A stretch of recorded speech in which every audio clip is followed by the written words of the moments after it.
In this lecture, we are going to talk about a neo-Marxian by name Otto Maduro. Otto Maduro was born in Latin America, and therefore, obviously, his worldview is governed by the social reality of his times.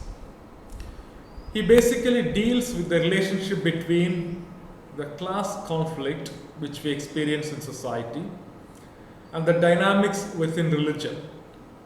What is the relationship between the class conflict and religious dynamics? Because he was born in Latin America, he was committed to the basic tenets and ethos of liberation theology. So he attempts to reformulate Marx, especially his socio-economic analysis, and tries to see that how this can be seen in coordination with the dynamics in religion. So in this lecture, we are going to discuss this idea about religion in three different aspects. The first aspect that he would like to discuss about religion is that it is a product of social conflict. So religion emerges as a product of a conflict that exists in society. The second point he would like to discuss with us is how religion is a place in which social conflict happens. It is a space, it is a terrain where social conflict manifests itself, it unfolds.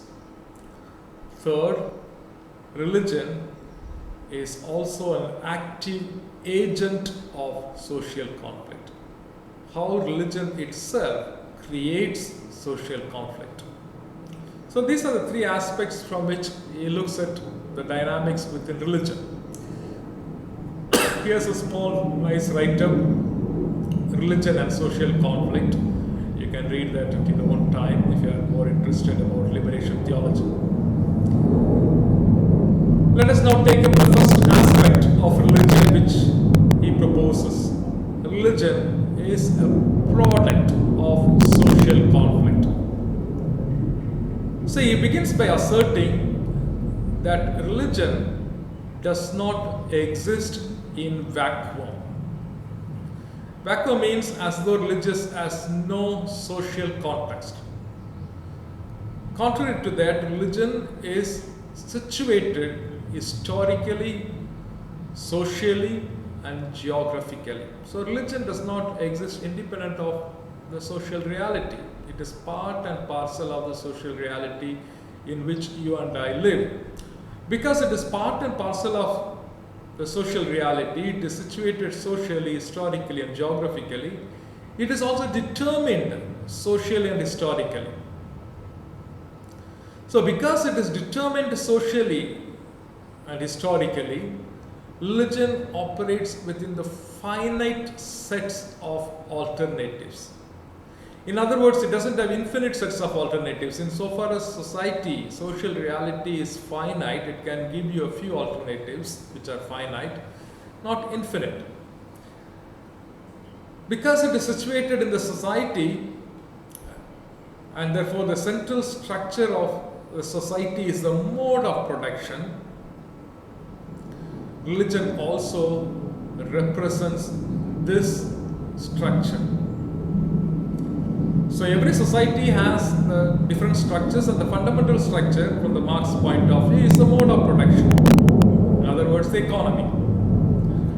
So religion also represents this. There are two modes of production according to Otto Maduro thinks of two kinds of production. The first is a communitarian mode of production. Now, what is a communitarian mode of production? All have access to the means of production. So the means of production is not the property of a few individuals. Everybody has access to it, and therefore there is an equality. Again, the labor is also egalitarian. The division of labor is done in egalitarian way. So there is no hierarchy in the division of labor as well. Because the labor is egalitarian, the distribution of products is also egalitarian. So by communitarian, what we mean is everybody has access to the means of production, in which the division of labor is egalitarian and the distribution of products is also egalitarian. This is the first mode of production. The second mode of production is the asymmetric mode of production. We have discussed this concept earlier, asymmetric, which means it is the opposite of symmetry. Symmetry means it is the same, in both ways. The best example of symmetry is that you have got a table where you have got on the one side a flower vase, and you want to have the other side. That makes it symmetrical. Now, asymmetrical means it is not exactly the same. It is unsymmetrical. So there is no equality. In symmetrical, it implies asymmetry. It means there is no equality. In the asymmetric mode of production, only the minority have the power to determine the means of production, and they would produce what they want. So what you produce is determined by the powerful minority. The minority means the number is less, but they hold power in their hands. Now, Maduro compares religion as representing the asymmetric mode of production. What is this asymmetric mode of production? In religion as well, there is a powerful minority, the dominant ones, who decide what kinds of product religion should produce. And the majority who don't hold power, they are dominated by the powerful. So the minority promotes hegemony, they use power and suppress the majority. The majority wants autonomy from the hegemony of the minority. So religious thinking for him is exactly the same as a material production. So the religious thinking is produced in such a way that would suit the powerful minority to the detriment of the dominated majority. Vast number of people are dominated. A few are dominating them. They hold power in their hands. And they decide what kind of religious thinking has to be produced. To make it even simpler and clearer, religious thinking can be said to be the theology.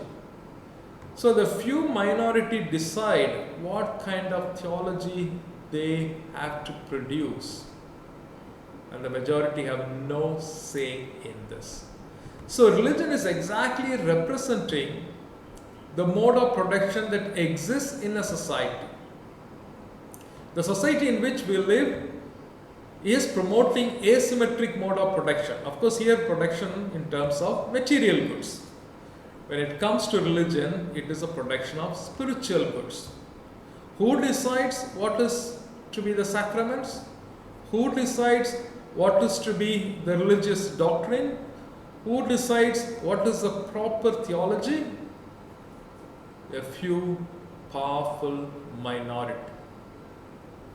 So that would be what exactly the religion does. So that, therefore, because religion is a product of social conflict, religion exactly represents in its own realm this social conflict. The only difference is religion does not produce material goods, but it produces spiritual goods. So it does the same way as we see in the economic mode of production, that is in the society. That is because religion is situated in the society and it represents the society. And in as much as there is a conflict in the economic social reality, there is also a conflict in the religion between the dominant minority and the dominated majority.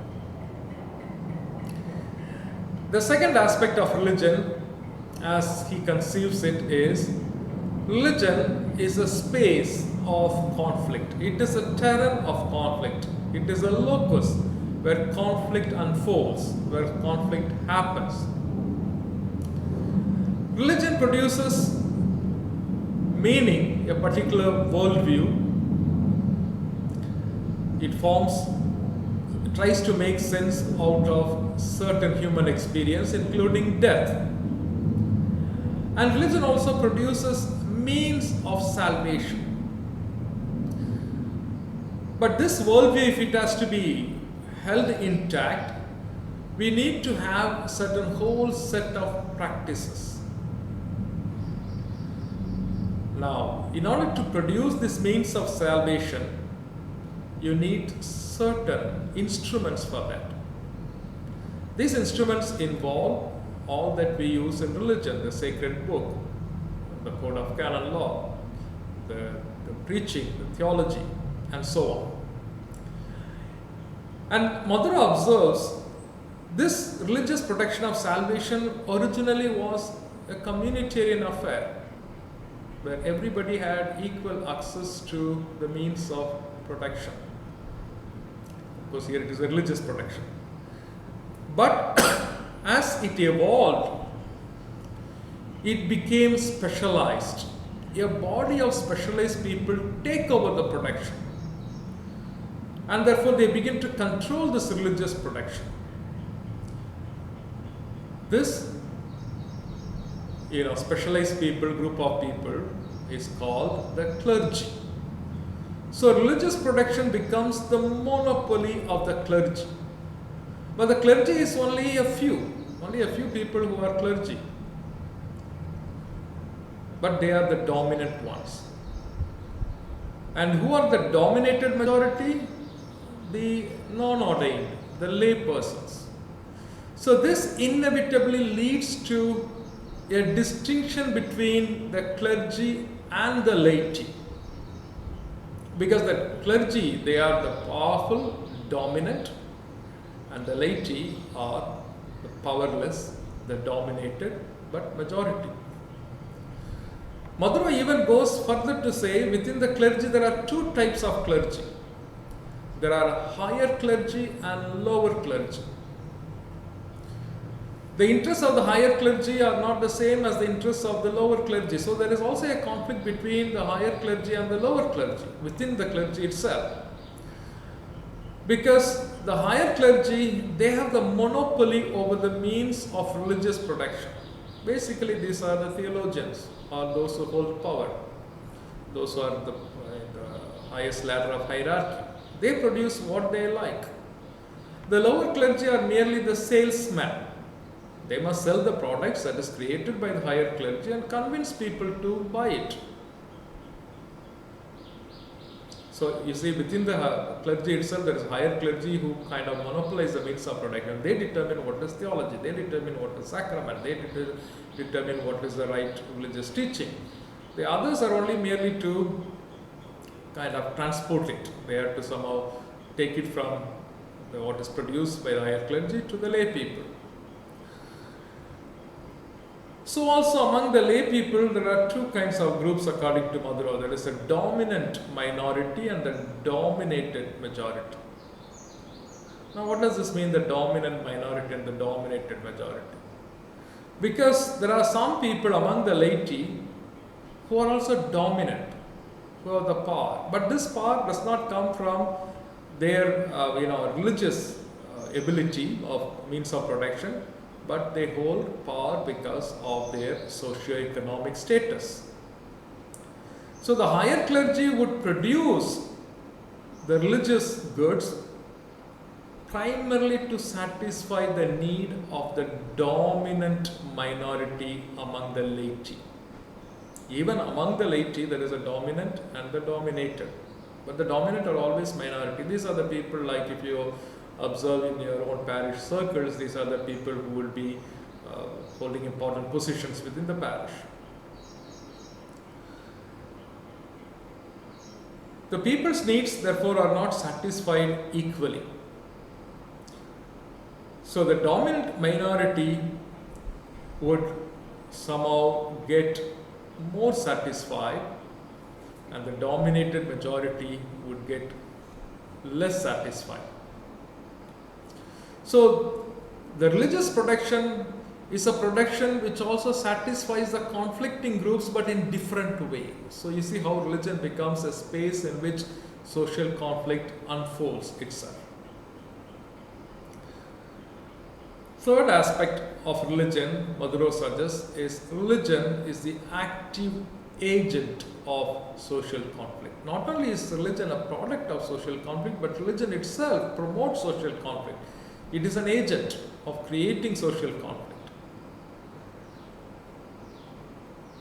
Now, religion can function as either an instrument of hegemony or as an instrument of autonomy. Hegemony is what exactly the dominant minority would like to have. They would like to have certain control over the dominated majority. The dominated majority, on the other hand, would like to have autonomy. Autonomy means certain freedom from this dominant minority. So therefore, it functions both as an instrument of hegemony and autonomy. The dominant class among the laity will establish a certain relationship of affinity with the laity. So there would be a bond between the higher clergy and the dominant laity. So the dominant laity would get what they want. So therefore, the instrument of hegemony functions very well. Now, instruments of this hegemony or domination are economic strategies. People who have more money, they get what they want easily. No, the whole practice of indulgence that Martin Luther criticized was part of this. The educational cultural strategy. People with higher background in education, people who are kind of culturally, they consider themselves to be advanced, and they easily get what they want. And sometimes it could be the family strategy. Some people would come from certain families who are part and parcel of creating the structures that we have, both socially and financially. Or it could be also political strategies. Some people could be politically powerful. All these strategies are used by the elite dominant minority laity to pull the clergy in their side and achieve what they want to get. So it's not the question of taking side, but the real problem is that we have already taken the side of the dominant minority. The more we remain silent, it enables the rich, the powerful elite among the laity to benefit more. Now, religion at the same time also the instrument of autonomy, of liberation. Now, this is an interesting point. So, this is where the liberation theology is built upon. While it can also serve as an instrument of domination or hegemony, it can also equally be an instrument of liberation. It depends how you are going to make use of it. Now, the first way in which the religion can be an instrument of liberation is it can create a certain world view that could promote the interests of the dominated majority, people who are powerless. And today we do know theology has become a worldview that could help people who aspire for liberation to make use of that. Today we talk about tribal theology, the way in which your faith can be explained in the context of the tribal society, which can become very powerful instrument of liberation. Or you speak about Dalit theology, you speak about feminist theology. Now all these things, they create a certain worldview by which you can appropriate the prophetic element of religion which can serve as an instrument of liberation. The second, religion can create a certain awareness of awareness or conscientization with regard to the class divided society. It can help you to identify how the society functions in terms of class division, and the fact that it helps you to make aware of it enables you to work for a certain liberation, autonomy. Third, religion can also mobilize a particular class. It can mobilize a particular class, particularly the class that is oppressed, the dominated ones, by not only creating awareness but also by really engaging in action, coordinating them, organizing rallies, organizing protest movements by which it can also mobilize the dominated class.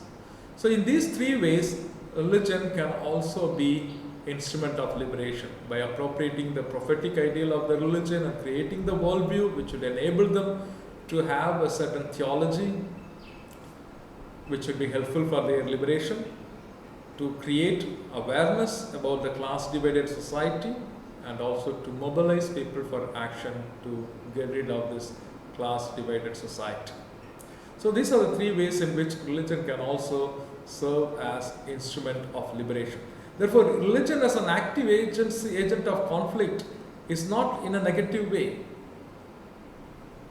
It is in a very positive way. It creates conflict so that the class can be abolished. How does it do that?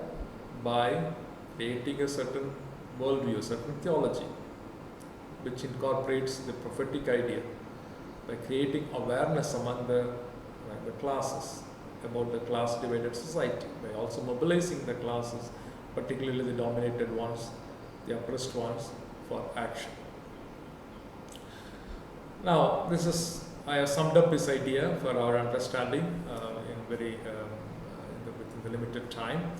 But what is important for us is to have a question for reflection from what Maduro's analysis of religion tells us. The question is a very frightening one. Can there be justice in the church as long as there is class division in the church? There is clergy and laity. And the clergy hold too much power over the laity. But there is also class division even within the clergy and within the laity, the higher clergy and the lower clergy, the dominated laity and the dominant laity. Do we have any moral credibility to speak about society without class as long as we follow a certain class system within our religious structure?